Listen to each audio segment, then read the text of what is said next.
El Domum es el día en el que la Iglesia Universal, de una forma especial, reza por sus misioneros y por la causa de las misiones. Se celebra el penúltimo domingo del mes de octubre en todo el mundo. El lema de este año es Id e invitad a todos al banquete. Tienes toda la información de este día, así como los materiales de la campaña, en elisaguipúzcoa.org. Hoy nos acompaña Antxon Serrano, misionero javeriano que tiene 25 años de experiencia misionera a sus espaldas. Nació en Ordizia en 1966 y ha desempeñado la mayor parte de su labor en Chad, el quinto país de tamaño en África. Tras una breve estancia en Colombia, se afincó ahí y ha desarrollado diversas tareas de animación misionera, también ha estado en la radio, en institutos y en definitiva ha tenido una vida muy activa que nos va a explicar hoy. Es un placer, Antxon, tenerte en El Espejo. Bienvenido. Gracias. Muy bien. Quería empezar preguntándote un poquito cuáles fueron tus comienzos. Es lo que primero le pregunto a los misioneros, porque el viaje misionero no es solamente tener una vocación, sino que es además llevarla a más allá de nuestras fronteras, más allá de lo conocido. Entonces quería preguntarte cómo fue en tu caso ese nacimiento de la vocación misionera. Yo vengo de una familia muy cristiana, con misioneros, de hecho, claretianos, lo digo porque como el obispo local Nuestro obispo es claretiano, claro. sí. Y no es que en familia no me planteé lo de las misiones, yo estaba muy bien en casa. Bueno, mi madre murió, etcétera, muchos problemas en ese sentido. Hasta que un misionero javeriano pasó por mi colegio público. En aquel tiempo todavía los misioneros podían hablar en los colegios públicos, etcétera. Ni siquiera presentó el Evangelio, presentó la idea de un mundo mejor. Adolescentes, alguien que nos habla de un mundo mejor, pues todos convencidísimos. Nos habló de Gandhi, Luther King, todo esto, ¿no? Y dijo, ¿quién quiere ser misionero? Pues todos. Bueno, después siguió un poco la relación. Cuando me intentó contactar de nuevo, yo dije, ¿para qué le habré dicho yo nada a este hombre que me gusta un mundo mejor? Con lo bien que estoy en mi casa, que me deje en paz. Pero yo sabía que iba a responder que sí, porque dije, si en ese momento, cuando me hablaban de un mundo mejor, de las misiones y demás, le dije que sí, ¿qué argumento voy a sacar para decirle que no? La pereza, la comodidad, eso no cuela. O sea que poco a poco me fui metiendo en ese mundo, conociendo un poco mejor, y cuando llevaba un año así de contacto con los misioneros, mi padre muere. Mi madre ya había muerto antes, ¿no? A los 15 años yo me encontré con que la vida, una riada, ¿no? Llega una riada, se lleva todo y no queda más que Dios. Y dije, pues a partir de Dios voy a construir mi vida, porque... Entonces ya me lancé. Y bueno, seguí, el instituto fue también público, etcétera, hasta que ya pasé a los estudios de teología. Fui a la experiencia de Colombia, como has contado, 2 años en Colombia, para ver si de verdad la misión era lo mío, y si a la vuelta ya fue la ordenación de diácono, la profesión perpetua como religioso, bien, y así fue. Es decir, que el camino primero tenías un poco esa atracción por la tierra prometida, de un mundo mejor, eso lo tenías desde chavalín, igual de primeras, pues un poco más superficial. Me dices, al principio todos los chavales decían, pues ¿quién no quiere un mundo mejor? Y además con personajes tan carismáticos como Martin Luther King. Luego ya, cuando te viene esa riada en la vida y te golpea, se desarrolla con más profundidad. Y es en Colombia donde ya ves finalmente que esa intuición que tú tenías es cierta y que puedes desarrollar tu vocación de forma muy satisfactoria en las misiones. Eso es, el primer amor. Colombia fue el primer amor, de verdad. Yo digo, es una frase un poco salida, pero los misioneros tenemos un amor en cada puerto, como los marineros. O sea, Colombia fue el primer amor, en la periferia de una ciudad muy violenta, Cali.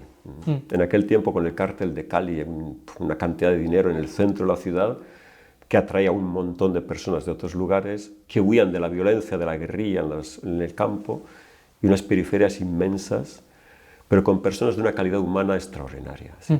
Y eso es lo que llama la atención, ¿no? En situaciones de pobreza y demás, sale lo peor del ser humano, ¿cierto? Y también sale lo mejor. Y la cuestión es abrir los ojos para ver esa parte mejor de cada cual. Ese es un mensaje muy importante porque oímos tantas veces que cuando las cosas se ponen complicadas, el ser humano se vuelve en una alimaña, que sale lo peor de nosotros. Y en parte puede ser verdad, pero sale nuestra naturaleza, y en nuestra naturaleza también está la bondad, y tú en esos 2 años nos dices que conociste también esa parte buena de la gente, incluso en dificultades muy duras. Quien ha sufrido sabe ser cercano con quien sufre, con quien está sufriendo. Tiene la empatía desarrollada. Exacto, sí. Entonces, en ese sentido, ahí las personas eran muy solidarias entre ellas, sí, muy cercanas, sí, sí, sí. Y me imagino que ese choque con la realidad de Colombia es tu primer contacto con una realidad muy, muy distinta a la que conocías aquí en Ordicia, que se estaba, bueno, pues más o menos tranquilos, tú eras un chaval normal y de repente pasas a un mundo que tiene guerrillas, que tiene gente amenazada, asesinatos. ¿Cómo fue en ti, psicológicamente un poquito, cómo fue ese contraste para decir, pues sí, esto es duro, pero mi vocación se mantiene? ¿Cómo fue ese crecimiento? Pues precisamente es eso, ¿no? Es ver un mundo que dices, como que hace falta que yo esté aquí también, ¿no? Que aporte algo, a que haya más paz, a que haya menos violencia, que haya... Nuestro párroco, por ejemplo, decidió que iba a anunciar la muerte de cada joven asesinado en el barrio, ¿no? Pues prácticamente todos los días había alguno. En Colombia llegaron a un momento de 40.000 homicidios en un año. En un año. En un año. Y en nuestro barrio todas las semanas había al menos uno, a veces 3, 4, ¿no? Pero las edades 15, 16, 18, 20 años, ¿no? Y uno dice, viendo eso, dices, lo mejor es irme, ¿no? Y olvidar, cerrar los ojos. Pero por otro dices, quizá hay una misión aquí también, ¿no? Hay una necesidad concreta. Y como decías, salir de un mundo relativamente cómodo, bueno, esas noticias llegan de lejos, estar metido dentro. Claro, como nos pasa hoy en día, ¿no? Enciendes el telediario y han muerto tantas personas puedes poner el país de Latinoamérica que prefieras en el nombre, o en Asia, pero al final es una realidad que te es ajena, te lo cuentan como un cuento. Te corto porque hace una semana un barco en el lago Tanganica se hundió con 400 muertos. ¿Quién ha difundido eso? Yo he buscado en las noticias de aquí y no he encontrado en ninguna parte. 400 muertos. 400 muertos, ahogados, sí. O sea, hay noticias que ni siquiera nos llegan. El mundo está así. Es así. Entonces, estar ahí, protagonista es decir mucho, ¿no? Es una palabra que no me gusta, pero presente, activo. Eso, has estado presente. Pudiendo aportar algo, ¿no? Claro. Entonces, eso es... Y, bueno, también la imagen de Dios cambia mucho, claro. Nuestro Dios es el Hijo de Dios, vamos, Jesús, un hombre amenazado, torturado, perseguido y muerto cruelmente, ¿no? Entonces, ¿cuánto eso aporta a esas situaciones? Es decir, aquí está Jesús también, ¿eh? Claro. No podemos cerrar los ojos y mirar a otra parte, está ahí. Sí, sí, el sufrimiento es parte de la vida y de nuestra cruz que todos llevamos. Ahí está. Y Anchón, 2 años en Colombia y luego vuelves y ya es cuando me decías que el proceso del diaconado sigue su curso. Sí. Y en esa evolución, ¿en qué momento vas a África? ¿Cómo es ese? ¿Te preguntan dónde te gustaría ir? ¿Tú ya tenías la fijación de que querías ir a Chad? ¿Cómo es esa elección? Tengo que sacar trapos sucios ahora, porque bueno, llegado de Colombia hice un máster, ¿no? de teología pastoral, amor a los enemigos, precisamente, después de la violencia y todo esto. Bueno, y tuve problemas, solicité la ordenación de presbítero y demás, me fue negada por mis formadores y demás, no me habían preparado, demás. Bueno, digo que todo eso fue esta gracia de Dios. Dios sabe orientar las cosas que se tuercen para que sea camino de salvación, ¿no? Entonces estuve 2 años pues, en espera y esos 2 años de espera me sirvieron para conocerme mejor a mí mismo, para ver que esto no es un camino automático en que no, se toma una decisión ya en el pasado y ya se acabó, no, hay que decidir todos los días. Y también para que mis superiores, mi dirección general dijese, mira, visto que hay un conflicto y demás, lo mejor es que vaya a ser una misión dura. Que tengas que aprender otra lengua, vivir de toda otra forma. Y vamos a ver, que decida la misión. Y así fue como ellos pensaron en que fuese a Chad, donde había ya otros españoles que me conocían, que me podían ayudar en ese proceso. Y pues fue una gracia de Dios, lo digo también. Me hubiese gustado volver a Colombia, claro, el corazoncito se queda allí, pero de verdad, estar en Chad es otra gracia de Dios y otra providencia. Si me permites la expresión, desde el principio te metieron mucha caña, porque ese planteamiento de queremos que vayas ahí, aprendas el idioma, porque Colombia, bueno, culturalmente será distinto, pero compartimos el idioma, no tiene nada que ver, pero tú has tenido que aprender el idioma de Chad. Sí. ¿Cuál es, si te lo puedo preguntar? Bueno, tienen 200 lenguas. Ah, bueno, muy accesible entonces. Sí. Concretamente el Musei, aprendí el Musei. ¿Es compleja eso? Se lo pregunté también a Aita Suría, al padre blanco, Manu Osa, cuando le hice la entrevista, Bueno, o sea, sí, que le preguntaba un poquito, también el tema de las lenguas, que él me decía que tenía facilidad, pues cuánto le costó aprender. ¿Tú lo cogiste rápido o sufriste un poquito para...? suerte que caí en una lengua fácil, relativamente fácil. Hay una al lado, el mundán, madre mía, tienen 5 formas de decir la A. Pero ¿cómo? Yo ya no me entero ahí de nada. Pero con el Musei es mucho más sencillo.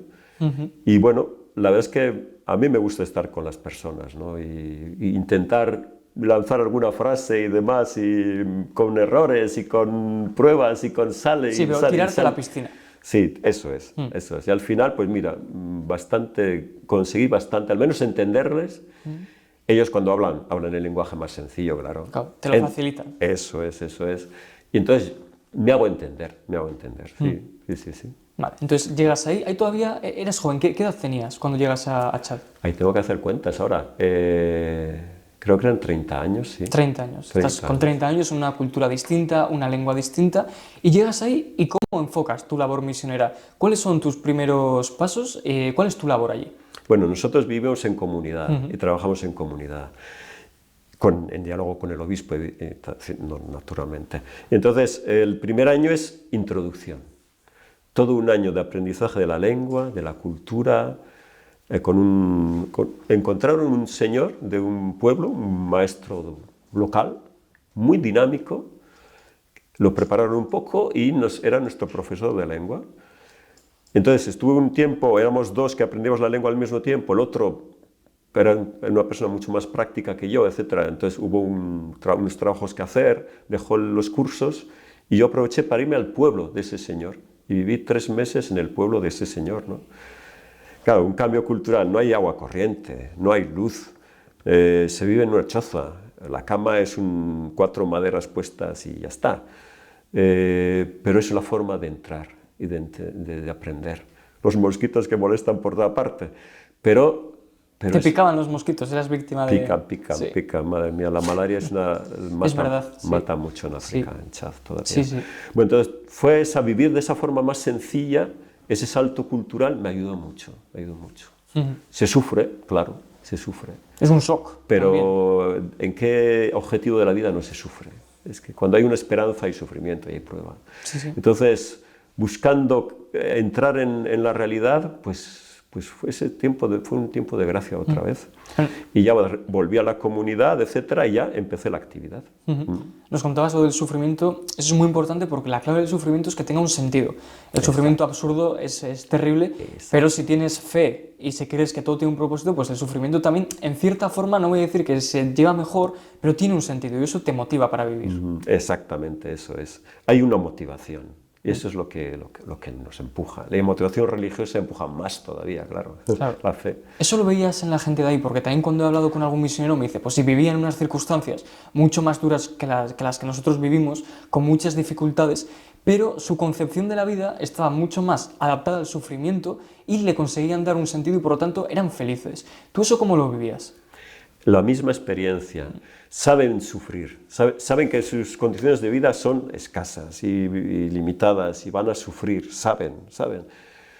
Lo que sí que altera todo es la enfermedad concreta, pero el estar sin agua, sin luz, estas cosas lo saben. Que va a llover y se van a mojar, pues lo saben. Que las carreteras son todo barro, lo saben. Pero Dios está muy presente, todos. Bueno, la mayoría de los chadianos son musulmanes, ¿no? La mitad más o menos. Pero en la zona donde trabajamos nosotros, diócesis de Pala, cerca de Camerún, ahí la mayoría son cristianos. Y la referencia a Dios es inmediata. Se refieren a Dios y hablan en nombre de Dios continuamente.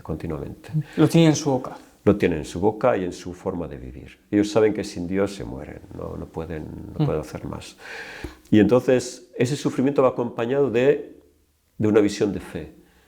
Y eso les ayuda a superar muchos problemas.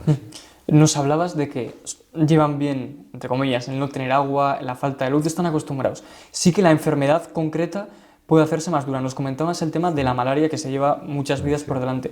Claro, me imagino que también hay, y sobre todo cuando recién habías llegado, tiene que ser muy duro ver que la gente sufre mucho por unas enfermedades o se muere, que igual con una atención médica del primer mundo sí que tendrían.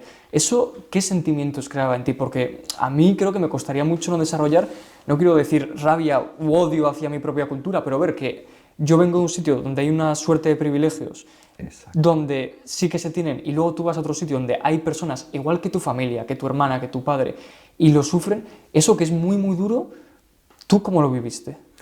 Pues es una de esas experiencias que hay que pasar como misionero y sufrirlas, ¿sí?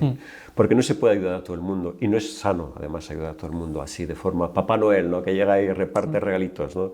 No. Hay situaciones de enfermedad que dices, sí, no se puede hacer nada. No se puede hacer nada. El médico local o él no puede hacer nada, hay que enviar a la capital, que son 300 kilómetros, no hay dinero para el transporte, no hay dinero para pagar la operación, no hay dinero para nada. Y hay que quedarse así, no es pasividad, ¿no? Porque en el fondo pues rezamos con esas personas, pero nos damos cuenta que no podemos responder a todo y que no sería justo tampoco, ¿no?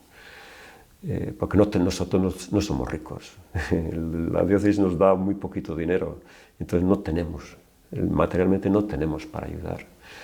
Y aceptar que no podemos más que estar cerca, unas palabras de consuelo, rezar juntos y Dios sabrá.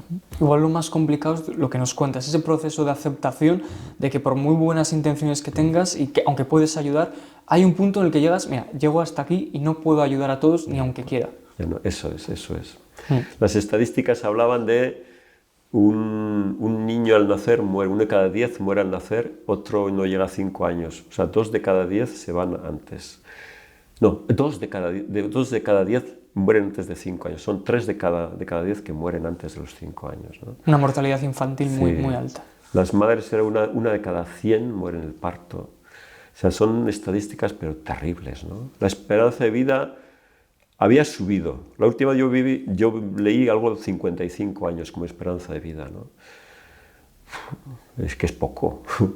Ahora sí que se ven ya un poquito más, ¿no? Digamos, ha habido un pequeño progreso, ligero progreso en la sanidad pública del país. Se ve que viven un poco más, con un poco de mejores condiciones, más cercanía de los medicamentos y demás, pero hay muertes que duelen y enfermedades que duelen, sí. Este es un tema muy duro, pero una de las cosas que también nos comentan los misioneros que les alegran es una realidad que crea mucho contraste con el mundo occidental, y es la juventud. Hay muchos jóvenes, así como aquí uno va, iba a decir a las iglesias, pero no es un tema de iglesias. Tenemos una sociedad muy envejecida, los puestos de trabajo, en la sanidad, en todos los puestos cada vez somos mayores, somos una sociedad con más gente mayor y cada vez nacen menos niños, eso es evidente, cada vez se cierran más escuelas, los parques están más vacíos, tenemos una sensación de sociedad occidental rica, pero cada vez más envejecida. Eso en África no es así. De hecho, a mí lo que me han contado los misioneros es que hay un gran shock de que de repente ves que la mayoría de la sociedad es joven y que de hecho no se hace... Aquí es un drama cuando se muere un joven. Cuando en España se muere un joven es lo peor. Y cuando se muere una persona de edad, en cambio es, bueno, lo que tenía que ser. Pero ahí se invierte un poquito esa tendencia. Se venera mucho que alguien llegue a mayor porque es más raro y por lo tanto que alguien mayor se muera es un drama, pues para la aldea, para la ciudad. Y cuando alguien joven, en cambio, muere, bueno, es más normal porque hay muchos. Esta realidad, que yo entiendo que da, por un lado, mucha alegría también porque la juventud, pues al final irradia sus ganas de vivir. ¿Cómo la viviste y te creó ese contraste que comento? ¿Cómo fue en tu caso? Te comento una anécdota de un africano que vino aquí, ¿no? Y miraba y dice, ¿y los niños dónde están? Pues es que no hay No como en tenemos. tu país, no hay. El 58% de la población chadiana son jóvenes, menores de 18 años. Bueno, las edades no saben ni su edad. Es más o menos. No, eso es, el más o menos. 58% sale el cálculo, sí. Una cantidad de jóvenes increíble, increíble. Un país lleno de vitalidad, de dinamismo, para estudiar muchos van al extranjero, a Camerún, algunos van a Togo, es decir, buscan dinero, normalmente son hijos de funcionarios que tienen un poquito más de medios, van al extranjero y demás, ¿no? Y vuelven sin diploma, o sea, con diplomas y sin posibilidades de trabajo. Chad no ofrece nada. En la tienda donde yo voy a comprar, el que vende es un licenciado en sociología, que está en una tienda vendiendo, que no es la tienda, no es suya, pero bueno, la han puesto ahí y no hay otra cosa. Eso O sea, sucede, antes de la entrevista, preparándomela un poco, miraba las descripciones que se hacen, pues sociopolíticas, económicas de Chad. Es un país que no está desarrollado de una forma en la que pueda ofrecer puestos de trabajo de un cierto nivel. eso es, eso es. Hay dinero. O sea, cuando uno va a la capital, ve los coches de lujo, pero ¿en las manos de quién? En manos de la élite, de la misma etnia que gobierna, ¿no? Que desvían. El Chad vive de los fondos que llegan del extranjero, de proyectos y etcétera, ¿no? Que normalmente son la mayor parte desviados y aparecen por otra parte, ¿no? También del petróleo, viven del petróleo, pero no es riqueza para todos, no es riqueza para todos. Y la gente joven no tiene futuro, lo saben, no tienen futuro. Es una desgracia, ¿no? Tanta gente joven, pero su país no les ofrece, logísticamente, no les ofrece un futuro laboral. Viniendo, me encontré con una camerunesa que venía y dice, yo voy a estudiar en París y no volveré a Camerún. No, yo no volveré allí. Y viene de la ciudad de Camerún, de Douala. Chad es que es tristísimo, o sea, tanto joven que no tiene nada que hacer más que trabajar el campo. Sí, el presidente del país dice los dos pilares de la economía del país es la agricultura y la ganadería. Y es que no hay más, porque el petróleo está en manos de los chinos y de los Estados Unidos. Entonces los chadianos hay poquísimos que trabajan ahí. Y el resto... Las migajas. Migajas, sí, sí. Este es un tema complejo, pero quiero aprovecharte que te tengo aquí para preguntarlo. Muchas veces desde fuera se hacen unas lecturas muy simplistas de la realidad de los países, por ejemplo, de África. Es más, África es enorme, es tan grande que yo creo que un europeo no lo puede ni concebir si no ha viajado allí. Las horas que cuesta ir de una punta a otra es una barbaridad.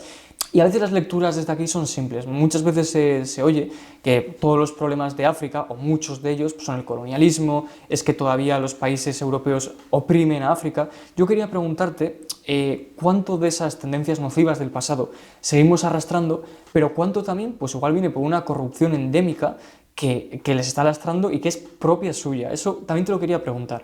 Iván, conoces África perfectamente. Es eso, exacto.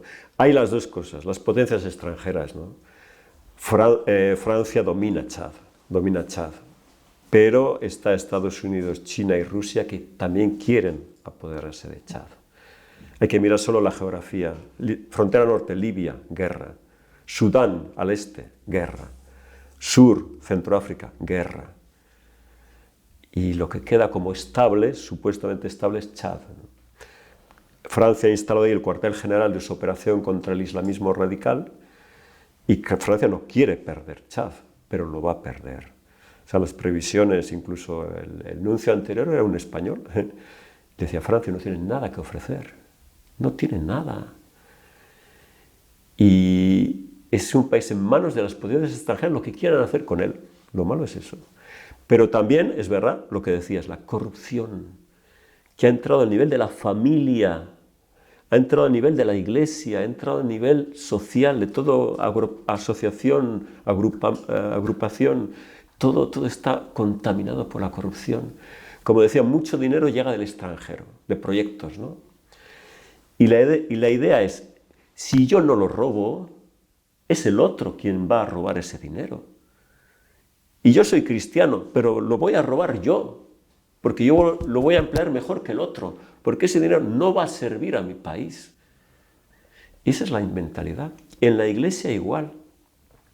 El dinero de las ofrendas, ¿no? Bueno, estoy en 2 parroquias, son 72 pueblos, hay que seguir, ¿no? Claro, no hay misa en todos los pueblos. Entonces, cuando no hay misa, pues hacen la oración y recogen la colecta y demás. Ese dinero desaparece y uno va buscando y dice, sé que lo habéis quedado.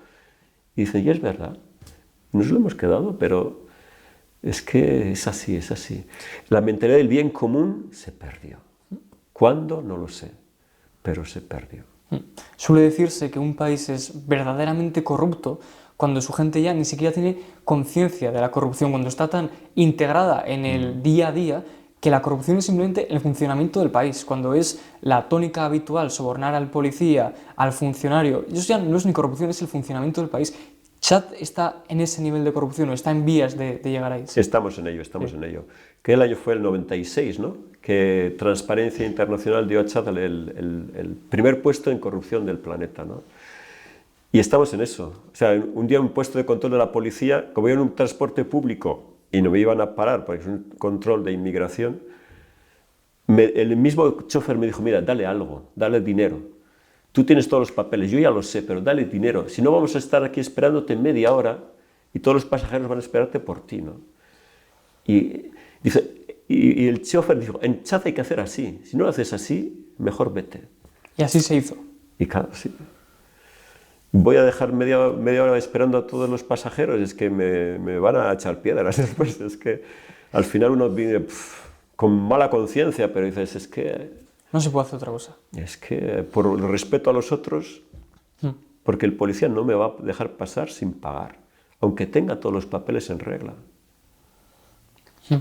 Y, Anchón, al final, estas realidades, ¿tú cómo te integras en ellas? Me explico, tú has trabajado con jóvenes, has estado en la radio diocesana, nos contabas antes, en el instituto. ¿Cómo enfocabas tú tu labor misionera en estas cuestiones pragmáticas para evangelizar, algunos son musulmanes, por ejemplo, y también para intentar, pues en la medida de lo posible, aportar algo humano y social que ayude a esa gente a desarrollarse? ¿Cómo lo enfocabas un poquito? ¿Cuál era tu estrategia, tu librillo de trucos? Bueno, pues en la radio, como decías, la radio diocesana no es confesional, es social, ¿no? Pero naturalmente el espíritu es el cristiano, ¿no? Y entonces era la visión de los valores, ¿no? Intentando transmitir valores a través de un reportaje sobre el mercado, de un reportaje sobre la corrupción, intentar transmitir valores, ¿no? Valores del Evangelio. Y era curioso, lo poco religioso que teníamos era el Evangelio de cada día con un pequeño comentario. Una vez el que estaba en la antena se confundió, puso el del día anterior. Quien llamó para decir, oye, que os habéis confundido, era un musulmán. De eso te quería preguntar también, ese diálogo interreligioso, intercultural. Aquí nos acabas de poner un ejemplo. Me imagino que ha habido muchos momentos en el que, a fuerza de la realidad, ese diálogo sucedía. ¿Cómo es? ¿Es enriquecedor? ¿Los musulmanes estaban dispuestos a escucharte? ¿Encontrabais puntos en común? ¿Cómo era ese intercambio de culturas y de fe? Los musulmanes en esta parte de África han sido muy tolerantes, de verdad. El centro y oeste de África han sido, de verdad, ejemplo de diálogo, sin ningún problema, y nos aprecian mucho. El presidente anterior, el que fue asesinado, él apreciaba mucho la Iglesia Católica, muchísimo.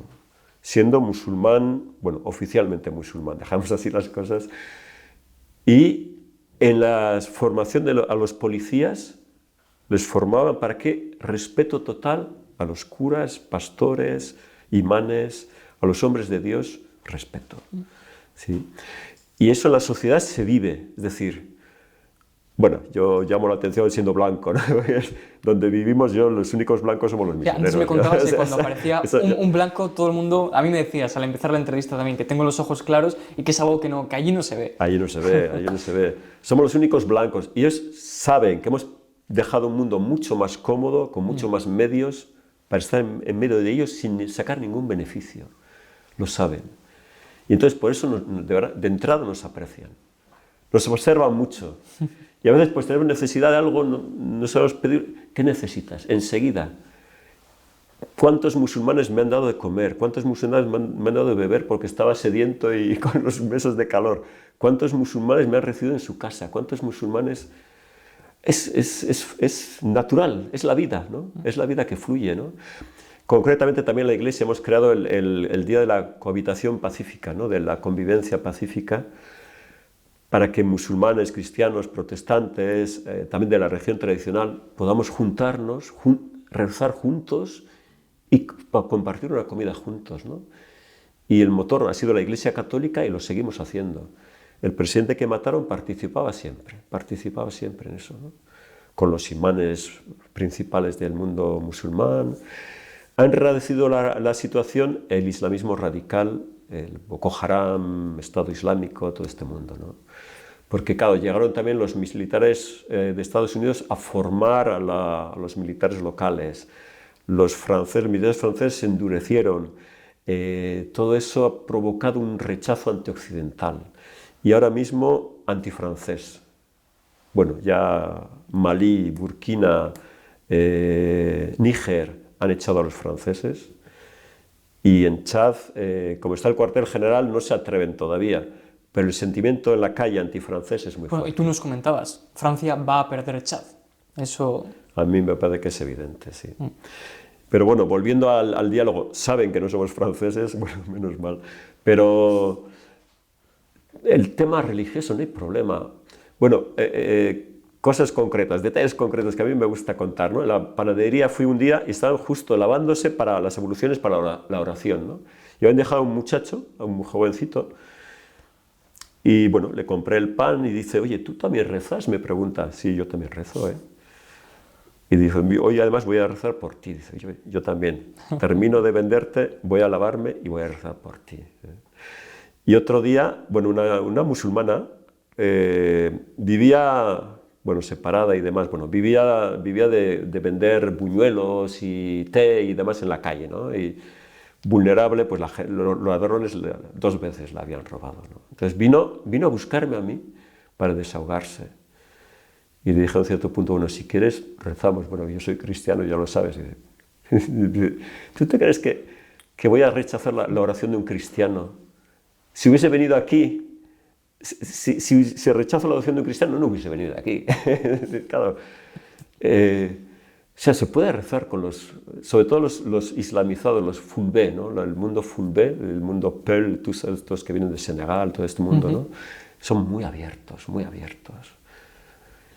Y como te decía, ya han llegado grupos de Arabia Saudí, Pakistán, mucho más duros. Más ortodoxos en sus... Una vez en la calle uno me dijo, vete a tu país. Le dije, mira, es tu gobierno quien me ha dado un visado para que esté aquí. Si quieres protestar, vete a protestar a tu gobierno, ¿no? Pero me ha pasado una sola vez en 18 años. O sea que... Es una buena estadística. Bueno. No todo el mundo puede decir lo mismo, me parece, así que... Sí, sí. Y me alegra mucho que me cuentes que este diálogo existe, porque yo, la verdad, mi experiencia real del mundo exterior, más allá de mi ciudad, que es Donosti, es muy pequeña y por eso me enriquecen tanto estas conversaciones. Y, por ejemplo, este 1 de septiembre fue lo digo de memoria, no me juzguéis si me equivoco, pero creo que fue la jornada de diálogo interreligioso de la Iglesia, creo que fue el 1 de septiembre, un nombre parecido. Ay, no me acuerdo. Sí, que salían los líderes religiosos hablando, una oración común, un mensaje del Papa, y está bien ver que más allá de los diálogos y de las palabras, que a veces se nos acusa mucho en Occidente del buenismo, ¿no?, de las palabras, es verdad que luego hay incluso prejuicios, los prejuicios siempre los relacionamos con algo negativo, pero a ti que eras cristiano, y lo que nos contabas, ¿cómo no voy a rezar con un cristiano? Y eso es muy hermoso porque te enseña que el mundo también tiene una apertura de mente, que cuando no viene el odio, cuando no se nos secuestra la mente con estas radicalizaciones, pues el ser humano tiene una tendencia a escuchar y empaparse de otras culturas y otras experiencias. Lo peor es vivir de prejuicios y de prejuicios negativos. Todos tenemos prejuicios, claro que sí, porque nos ayudan a ahorrar energía psíquica, ¿no? Claro.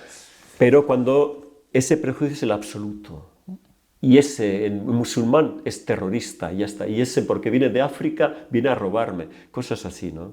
Eso no podemos tolerar eso. Hay que escuchar al otro, acercarse al otro y conocer si es posible, sus circunstancias, ¿no? Y aprender del otro. El otro tiene algo que ofrecerme, también aquí, ¿no? Estaba escuchando el debate de inmigración ayer en el Congreso, ¿no? Se decía que necesitamos por humanidad y por economía que vengan, ¿no? Una estadística de un economista dice, nuestro país necesita 2 millones de jóvenes, que no hay y no se fabrican, ¿eh? No. Todavía no se fabrican. Tienen que venir de fuera. Y es incluso por egoísmo, ¿no? Pero al mismo tiempo, de que vengan de forma ordenada, claro, y etcétera, bien, pero al mismo tiempo, escuchando, que no sean solo mano de obra barata, ¿no? Que sean personas que llegan, ¿no? Y que tienen algo que aportarnos también, ¿no? Una vida mucho más sencilla, otras formas de ver la vida, ¿no? Todo eso que abre nuestros horizontes también ayuda a ampliar nuestra fe y a conocer mejor a Dios, sin duda. Sin duda. Y, Anchón, ¿cómo ves el futuro? Es una pregunta muy complicada porque nadie tiene una bola mágica, ni siquiera un misionero que ha visto muchas cosas. Pero bueno, tú 18 años has estado en Chad, nos contabas. Sí. Has tenido que ver cambios. ¿Hacia dónde crees qué van ahora los cambios? Nos contabas que hay cosas que te preocupan, como la llegada pues, de una perspectiva de la religión más extremista de Arabia Saudí, también un poquito el problema del rechazo a lo occidental. Pese a todo, ¿tú cuánta esperanza tienes? Porque tú también has visto cosas que te dan, bueno, un incidente en 18 años en la calle, pues también da fe al final de que esa integración es posible. Entonces, tú para el futuro, tanto de Chad como un poquito en la relación Occidente-África, bueno, humildemente al final, porque ya sé que no tienes una bola mágica, pero ¿cómo lo ves? O si tuvieras que apostar un poquito los siguientes, no sé, la siguiente década, ¿cuál es tu perspectiva? La alta política que no conozco, el futuro lo veo fatal, porque, como he dicho, muchos países quieren dominar Chad, ¿no? Y o se ponen de acuerdo entre ellos o van a fomentar guerras, ¿no? Me baso mejor en la vida concreta de la gente, ¿no? En 18 años he visto que las familias han conseguido ahorrar un poco más y tienen una cabra más que antes y un par de bueyes para arar la tierra que antes lo hacían a la mano.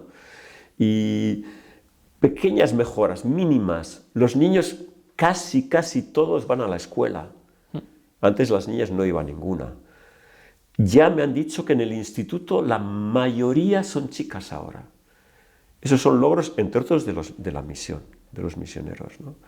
Y permiten soñar un futuro un poco mejor. Eso está claro. A nivel educativo, ¿no? Hay briznas verdes. Esto es. Pero a gran escala, ¿no? Desigualdad económica va a seguir. Los que están en el poder, salvo golpe de Estado, y no se moverán. Los diputados del país, tuvimos un conflicto con uno de la familia del poder, ¿no? Un diputado nos dijo, yo no puedo nada contra esas personas. Y hablamos de un país que teóricamente es democracia, ¿no? No. Un elegido por el pueblo no puede nada. Entonces, a alto nivel, poco cambio. Equilibrio social, reparto de la riqueza más equitativo, no espero gran cosa. Pero que poco a poco las personas recuperen el bien común, que viendo que, al menos en la familia, ¿no? Estando unidos, pueden ir mejor en el pueblo, pueden ir mejor. La cohabitación pacífica con los musulmanes, también hacer cosas juntos y demás, recuperar ese bien común, que nos quede esa esperanza, al menos eso quizá se puede llegar, sí. Pues mira, Anchón, te iba a decir que para terminar la entrevista nos tiras un mensaje para las personas que nos están escuchando, pero el mensaje ya me lo acabas de dar, es de esperanza y es fantástico, además es realista también y es, bueno, tiene mucha sabiduría, si me permites que te lo diga. Entonces voy a cambiar mi última pregunta y te voy a decir, tú nos comentabas que cuando eras joven, cuando pasaste un poquito de esa etapa primeriza de la vocación misionera a la verdadera etapa misionera, bueno, pues ahí te tienes que exigir un poquito a ti mismo. Y que cuando te tocaron a la puerta para decirte, oye, esto que nos comentaste en clase, ¿de verdad lo piensas? Que no encontrabas más razones que la pereza o la comodidad para rechazar. Yo estoy convencido que va a haber personas que nos escuchan que también por pereza, por comodidad, al final, pues por seguir con nuestra rutina, les da miedo dar un paso hacia la vocación, ya sea religiosa o misionera en colaboración con nuestra iglesia o con cualquier otra institución que haga el bien, pero que claro, que te exige pues, un salto a lo desconocido muy grande. Tú, si una persona tiene tanto ese comienzo de vocación religiosa y de vocación misionera, esas pequeñas briznas de comienzo, ¿qué le dirías para que pudiera librarse de esa pereza, de esas cargas y que dé ese paso por lo menos para conocer? Luego ya la vocación, pues con discernimiento se verá lo que hay, pero para dar ese salto, ¿tú qué mensaje de ánimo le darías a esa persona que nos escucha y dice, jo, pues he escuchado la entrevista de Anchón y me ha parecido fascinante, pero me da pereza moverme del sofá? Cuando Dios llama, da la fuerza. Y eso se experimenta cuando uno salta, ¿no? Cuando uno se mete, ¿no? Es un místico sufí, musulmán, pero es una frase que merece la pena. Dice, he entrado en el mar de Dios y mi barca se rompe, ¿no? Fue la experiencia que respondiendo a Dios, entramos en otra realidad, pero que Dios va a estar ahí, su fuerza la vamos a captar. Si nos quedamos esperando, bueno, a ver cuándo me llega la fuerza de Dios, no llegará. Si dejamos de mañana la decisión, no llegará. Cuando damos el salto y entramos en el mar de Dios, entonces esa fuerza llega. De verdad, como misionero lo puedo decir, ¿cuántas veces digo, pero yo tendría que estar cansado, porque he estado toda la semana dando vueltas por los pueblos y no me siento cansado? ¿Pero qué ha pasado? pues que es que Dios le da fuerza. Y muchas personas, yo sé que rezan por mí, me lo han dicho además también, que cuando alguien se mete en este mundo va a tener la ayuda también de tantas personas que están rezando por él o por ella, y que merece la pena. Al final, vida no tenemos más que una, ¿no? Y de las decisiones que dejamos para más tarde es tiempo perdido, es tiempo perdido. Anchón, ha sido una maravilla escucharte, de verdad. Sé que ahora volverás. ¿Cuándo vuelves? Ahora estás en San Sebastián, ¿cuándo tienes tu...? Pues finales de diciembre. Cada 3 años venimos de vacaciones y nos tomamos 3 meses, ¿no? El obispo nos permite 3 meses porque, claro, que si no es un desgaste, entre otras cosas, revisiones médicas y, bueno, Claro. aprovechar el domo, la campaña misionera, Sí. moverme un poco, ver a parientes y los 3 meses se van a pasar rápido. Bueno, Entonces, pues- finales de diciembre, vuelta. Pues Anchón, voy a seguir en contacto contigo durante este tiempo que estás aquí. Aprovéchalo al máximo para reponer fuerzas y llegar con mucho ánimo de nuevo a tu misión en África. Y una vez estés en África, también descuida porque tanto desde el programa como yo personalmente, hoy he estado tan a gusto escuchándote que te voy a llamar más de una vez para preguntarte qué tal te va y a ver si sigues con ese optimismo y esa alegría que a mí personalmente me has contagiado. Así que, Anchón, muchísimas gracias. A los misioneros nos encanta que nos escuchen. Ya me decías que para hablar no ibas a tener problema. Este es el Evangelio de Marta y María, ¿no? Y María que se sienta a los pies de Jesús a escuchar. Pues uno entiende a Jesús, que está contentísimo con María escuchando, ¿no? A los misioneros nos encanta que nos escuchen, así que gracias por prestar oído a mis palabras. Gracias, Anchón.